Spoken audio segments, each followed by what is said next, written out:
ನಮಸ್ಕಾರ. ಎಲ್ಲರೂ ಹೇಗಿದ್ದೀರಾ? ಹೋಪ್ ಎಲ್ಲರೂ ಚೆನ್ನಾಗಿದ್ದೀರಾ ಅಂದ್ಕೊಳ್ತೀನಿ.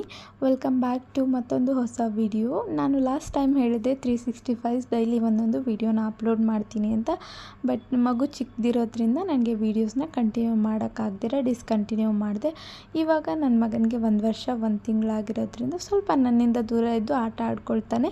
ಇನ್ಮೇಲೆ 365 ಡೇಸ್ ಡೈಲಿ ಒಂದು ವ್ಲಾಗ್ ಅಪ್ಲೋಡ್ ಆಗುತ್ತೆ. ಹಾಗೆ ಇನ್ನು ಯಾರೆಲ್ಲ ಚಾನಲ್ನ ಸಬ್ಸ್ಕ್ರೈಬ್ ಮಾಡ್ಕೊಳ್ದಿರೋ ವೀಡಿಯೋ ನೋಡ್ತಿದ್ದೀರಾ, ಪ್ಲೀಸ್ ನನ್ನ ಚಾನಲ್ ವೀನು ಕಿಚನ್ 7048ನ ಸಬ್ಸ್ಕ್ರೈಬ್ ಮಾಡ್ಕೊಳ್ಳಿ. ಹಾಗೆ ನಿಮ್ಮ ಫ್ರೆಂಡ್ಸ್ ಆ್ಯಂಡ್ ಫ್ಯಾಮಿಲಿ ಜೊತೆ ಶೇರ್ ಮಾಡಿ, ಅವ್ರಿಗೂ ಕೂಡ ಸಬ್ಸ್ಕ್ರೈಬ್ ಆಗೋಕ್ಕೆ ಹೇಳಿ. ಆ್ಯಂಡ್ ತುಂಬ ದಿನ ಆಯಿತು ವಾಯ್ಸ್ ಓವರ್ ಕೊಟ್ಟು, ಇವತ್ತು ಸ್ವಲ್ಪ ಕನ್ಫ್ಯೂಸ್ ಆಗ್ತಾಯಿದೆ. ಡೈಲಿ ಕೊಡ್ತಾಯಿದ್ರೆ ಎಲ್ಲನೂ ಪ್ರಾಕ್ಟೀಸ್ ಆಗುತ್ತೆ. ಸೊ ಏನಾದರೂ ಮಿಸ್ಟೇಕ್ ಮಾಡಿದರೆ ಪ್ಲೀಸ್ ಕ್ಷಮಿಸಿ ಅಂತ ಕೇಳ್ತಾ ವ್ಲಾಗ್ನ ಸ್ಟಾರ್ಟ್ ಮಾಡ್ತಾಯಿದ್ದೀನಿ. ಸ್ವಲ್ಪ ಹೆಲ್ತ್ ಇಶ್ಯೂಸ್ ಇತ್ತು ಅಂತ ಹಸ್ಬೆಂಡ್ ಬ್ರೇಕ್ಫಾಸ್ಟ್ ತೊಗೊಂಬಂದು ಕೊಟ್ಟಿದ್ದರು. ಬಿಸಿಬೇಳೆಬಾತನ್ನ ತಿಂದ್ಕೊಂಡು ನಾವು ಟೌನ್ಗೆ ಹೋಗ್ತಾಯಿದ್ದೀವಿ. ಆನ್ ದಿ ವೇ ಮಿತ್ತು ಸ್ಕೂಲ್ ಬಿಡೋ ಟೈಮ್ ಕೂಡ ಆಗಿತ್ತು. ಸ್ಕೂಲ್ ಹತ್ರ ಒಂದು 10 ಮಿನಿಟ್ಸ್ ವೆಯ್ಟ್ ಮಾಡಿ ಅವನು ಕೂಡ ಪಿಕ್ ಮಾಡ್ಕೊಂಡು ಟೌನಿಗೆ ಬಂದಾಯಿತು. ಇಲ್ಲಿ ಬಂದ ತಕ್ಷಣ ಬಿರಿಯಾನಿ ತಿನ್ನಬೇಕು ಅಂತ ಕ್ರೇವಿಂಗ್ಸ್ ಆಗ್ತಾಯಿತ್ತು. ಸೊ ಹಸ್ಬೆಂಡ್ಗೆ ಹೇಳಿದೆ ಕುಷ್ಕಾ ಮತ್ತು ಮಟನ್ ಬಿರಿಯಾನಿ ಕಬಾಬ್ ತೊಗೊಬನ್ನಿ ಅಂತ. ಅವರು ಕೂಡ ನಾನು ಹೇಳಿದ ತಕ್ಷಣ ಹೋಗಿ ಕ್ವಿಕ್ಕಾಗಿ ತೊಗೊಂಡು ಬಂದರು. ನಾನು ಹೇಳಿ ಅವ್ರು ತೊಗೊಂಡು ಬರದೇ ಇರೋ ದಿನವೇ ಇರಲ್ಲ. ಸೊ ನಾನು ಹೇಳಿದ್ದೆಲ್ಲ ತೊಗೊಂಬಂದು ಕೊಡ್ತಾರೆ. ಹಾಗೆ ನನಗಿಲ್ಲಿ ಅವ್ರು ಹೇಳ್ತಾಯಿದ್ರು, ಊಟ ತಿನ್ನೋದನ್ನ ವೀಡಿಯೋ ಮಾಡಬೇಡ, ದೃಷ್ಟಿ ಆಗುತ್ತೆ ಅಂತ. ಆದರೆ ನಾವು ಹೆಂಗಸ್ರಲ್ವಾ, ಯಾರ ಮಾತು ಕೇಳ್ತೀವಿ, ಯಾರ ಮಾತು ಕೇಳಲ್ಲ. ಸೊ ನನಗೇನಿಷ್ಟ ನಾನು ಅದು ಮಾಡ್ತೀನಿ ಅಂತ ನಾನು ರಿಟರ್ನ್ ಅವ್ರಿಗೆ ಹೇಳ್ತಾ ಇದ್ದೆ. ಕಾರಲ್ಲೇ ಕೂತ್ಕೊಂಡು ಊಟ ತಿನ್ಕೊಂಬಿಟ್ಟು ನೆಕ್ಸ್ಟ್ ನಾವು ಬಂದಿದ್ದು ಡಿಮಾರ್ಟ್ಗೆ. ಮಂತ್ಲಿ ಗ್ರಾಸರೀಸ್ ಎಲ್ಲ ಬೈ ಮಾಡಬೇಕಿರುತ್ತಲ್ಲ.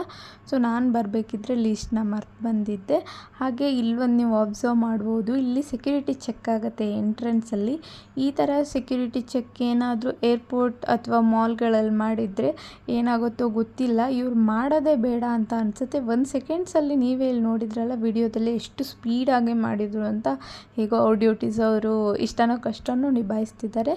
ಆ್ಯಂಡ್ ನನಗೇನೇನು ಗ್ರಾಸರೀಸ್ ಬೇಕಿತ್ತು ಅದೆಲ್ಲ ತೊಗೊಂಡು ಒಂದು 5,000 ಬಿಲ್ ಮಾಡಿಕೊಂಡು ಮನೆಗೆ ಬಂದಿದ್ದಾಯಿತು. ಮನೆಗೆ ಬರೋ ಅಷ್ಟೊತ್ತಿಗೆ ಆಲ್ಮೋಸ್ಟ್ 5 ಗಂಟೆ ಆಗಿತ್ತು. ಬಟ್ ಈ ನಡುವೆ ಏನೋ ಗೊತ್ತಿಲ್ಲ, ಮಾರ್ನಿಂಗ್ 6:30ಗೆಲ್ಲ ಸಿಕ್ಕಾಬಟ್ಟೆ ಬಿಸಿಲು ಬರುತ್ತೆ.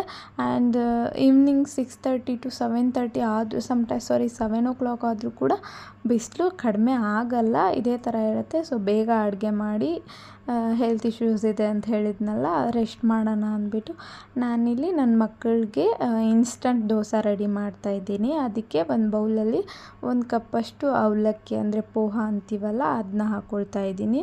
ಹಾಗೆ 1 ಕಪ್ಪಷ್ಟು ಸಣ್ಣ ರವೆ ಅಥವಾ ಚಿರೋಟಿ ರವೆನ ಯೂಸ್ ಮಾಡ್ತಾಯಿದ್ದೀನಿ. 2 ಸೇಮ್ ರೇಷಿಯೋದಲ್ಲಿ ಹಾಕ್ಕೋಬೇಕು. ಅದ್ರ ಜೊತೆಗೆ 1 ಕಪ್ಪಷ್ಟು ಹುಳಿ ಇರೋ ಮೊಸರು, ಇಲ್ಲ ನಾರ್ಮಲಾಗಿ ಮನೇಲಿ ಯಾವ ಮೊಸರು ಇರುತ್ತೆ ಅದು ಹಾಕ್ಕೊಂಡು ಸ್ವಲ್ಪ ನೀರು ಹಾಕ್ಕೊಂಡ್ಬಿಟ್ಟು ರುಚಿಗೆ ತಕ್ಕಷ್ಟು ಉಪ್ಪು ಹಾಕಿ ಒಂದು ಸಾರಿ ಗ್ರೈಂಡ್ ಮಾಡಿ ಸ್ಮೂತಾಗಿ ಪೇಸ್ಟ್ ಮಾಡಿಕೊಂಡು ದೋಸೆನ ಹಾಕಿದರೆ ಸೆಟ್ ದೋಸೆ ರೆಡಿ. ನಾನಿಲ್ಲಿ ಅದೇ ತೋರಿಸ್ತಾ ಇದ್ದೀನಿ. ಹಾಗೆ ಈ ಕ್ಯಾಮ್ರಾ ಆ್ಯಂಗಲ್ಸ್ನ ಸೆಟ್ ಮಾಡೋದು ಒಂದು ದೊಡ್ಡ ಟಾಸ್ಕು. ನನ್ನ ಹತ್ರ ದೊಡ್ಡದು ಟ್ರೈಪಾಡ್ ಇದೆ, ಅದರಲ್ಲಿ ಹಾಕಿ ಇಟ್ಟರೆ ಚರಿ ಬಂದು ಎಳಿತಾ ಇರ್ತಾನೆ. ಸೊ ಬಿದ್ದೋಗೋ ಚಾನ್ಸಸ್ ಇರುತ್ತೆ. ಆಲ್ರೆಡಿ ಮೊಬೈಲ್ ಅರ್ಧ ಕ್ರ್ಯಾಕ್ ಮಾಡಿಟ್ಟಿರ್ತಾನೆ. ಯಾವಾಗ ವ್ಲಾಗ್ ಸ್ಟಾಪ್ ಆಗುತ್ತೆ ನನಗೆ ಗೊತ್ತಿಲ್ಲ. ಸೊ ಯಾವುದೋ ಒಂದು ಫ್ಲೋವಲ್ಲಿ ಮಾತಾಡ್ತಾ ಕೂಡ ಇದ್ದೀನಿ. ಆ್ಯಂಡ್ ನೈಟ್ ಡಿನ್ನರ್ ತುಂಬ ಬೇಗನೆ ಮಾಡಿಬಿಟ್ವಿ. ಇನ್ನು ಸಾಯಂಕಾಲ ನೀವು ನೋಡ್ಬೋದು ಬೆಳಗಿದೆ. ಇವಾಗಲೇ ಹಸ್ಬೆಂಡ್ಗೆ 1 ಚಪಾತಿ ಸ್ವಲ್ಪ ಟೊಮೆಟೊ ಗೊಜ್ಜು ರೆಡಿ ಮಾಡಿಕೊಟ್ಟು ಇಲ್ಲಿ ಚರಿಗೆ ಮತ್ತು ಮಿತ್ತುಗೆ ಸೆಟ್ ದೋಸೆನ ಹಾಕ್ತಾಯಿದ್ದೀನಿ. ನಮ್ಮೆಲ್ರಿಗೂ ಸ್ವಲ್ಪ ಹೆಲ್ತ್ ಇಶ್ಯೂಸ್ ಇದೆ. ಸೊ ಎಲ್ಲರೂ ಬೇಗ ತಿಂದ್ಬಿಟ್ಟು ಬೇಗ ಮಲ್ಕೋಣ ಅಂದ್ಬಿಟ್ಟು ಮಾಡ್ತಾಯಿದ್ದೀನಿ. ಹಾಗೆ ಇನ್ನು ನಾನು ನೆಕ್ಸ್ಟು ಮಾಡೋ ವ್ಲಾಗ್ಸಲ್ಲಿ ಸ್ವಲ್ಪ ಇನ್ಫಾರ್ಮೇಟಿವ್ ವ್ಲಾಗ್ಸ್ನ ಮಾಡೋಣ ಅಂದ್ಕೊಂಡಿದ್ದೀನಿ. ಲೈಕ್ ನನ್ನ ದೊಡ್ಡ ಮಗನಿಗೆ ಇಂಡಿಯಾ ಬುಕ್ ಆಫ್ ರೆಕಾರ್ಡ್ ಸಿಕ್ಕಿದೆ. ಹಾಗೆ ಕಲಾಮ್ಸ್ ವರ್ಲ್ಡ್ ರೆಕಾರ್ಡ್ ಕೂಡ ಸಿಕ್ಕಿದೆ. ಅದಕ್ಕೆಲ್ಲ ನಾನು ಯಾವ ಥರ ಅಪ್ಲಿಕೇಶನ್ ಹಾಕಿದೆ ಆ್ಯಂಡ್ ಯಾವ ಥರ ಸಿಕ್ತು ಇದೆಲ್ಲ ನೆಕ್ಸ್ಟ್ ವಿಡಿಯೋದಲ್ಲಿ ತಿಳಿಸ್ಕೊಡ್ತೀನಿ. ಈ ವ್ಲಾಗ್ ನಿಮಗೆ ಇಷ್ಟ ಆಗಿದ್ದರೆ ಪ್ಲೀಸ್ ಚಾನಲ್ನ ಸಬ್ಸ್ಕ್ರೈಬ್ ಮಾಡಿ. Thank you so much.